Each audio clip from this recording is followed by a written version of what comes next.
এবার এক ধাক্কায় দাম কমলো সোনা ও রূপার। ব্যাংক অফ জাপান ক্রমবর্ধমানে মুদ্রাস্ফীতি নিয়ন্ত্রণে সুদের হার বাড়ানোর সিদ্ধান্ত নিয়েছে, যার প্রভাব পড়েছে আন্তর্জাতিক এবং দেশীয় বাজারে। শুক্রবার সকালে সোনা ও রূপার দাম কমতে দেখা গেছে। সম্প্রতি মার্কিন যুক্তরাষ্ট্র ও ভারতের রিজার্ভ ব্যাংকগুলি সুদের হার কমিয়েছিল, যার কারণে সোনার দাম বৃদ্ধি পেয়েছিল।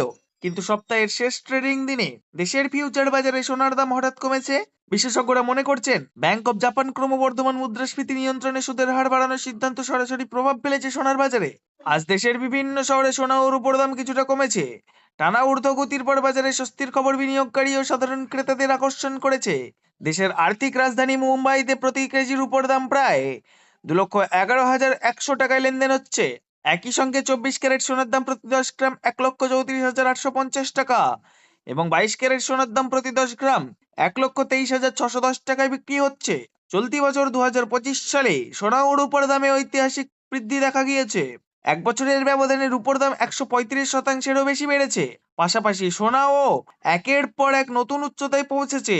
এর ফলে বহু বিনিয়োগকারী শেয়ার বাজার থেকে সরে এসে সোনা ও রূপোর মতো নিরাপদ বিনিয়োগের দিকে ঝুঁকেছেন। তবে শুক্রবার সকালের লেনদেনে সোনার বাজারে সামান্য দরপতন লক্ষ্য করা যায়। দেশের অন্যান্য বড় শহরগুলির দিকে তাকালে দেখা যাচ্ছে, দিল্লি ও জয়পুরে 24 ক্যারেট সোনার দাম প্রতি 10 গ্রাম প্রায় 1,35,000 টাকা। আহমেদাবাদে এই দাম 1,34,900 টাকা। আর পুনে, হায়দ্রাবাদ, বেঙ্গালুরু ও কলকাতায় প্রায় 1,34,850 টাকা লেনদেন হচ্ছে। 22 ক্যারেট সোনার ক্ষেত্রে দিল্লি ও জয়পুরের দাম প্রতি 10 গ্রামে 1,23,760 টাকায়, আহমেদাবাদে 1,23,660 টাকা এবং পুনে, হায়দ্রাবাদ, চেন্নাই, বেঙ্গালুরু ও কলকাতায় 1,23,610 টাকার কাছাকাছি রয়েছে।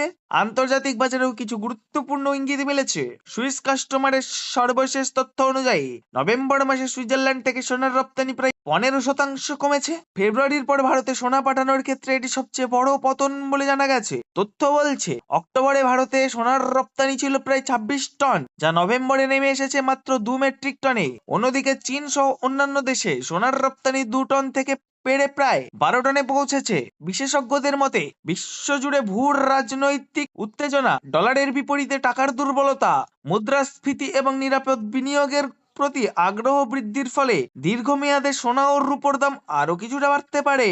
বিশেষজ্ঞরা জানাচ্ছেন, সোনা ও রূপার দাম প্রতিদিন একাধিক বিষয় নির্ভর করে নির্ধারিত হয়।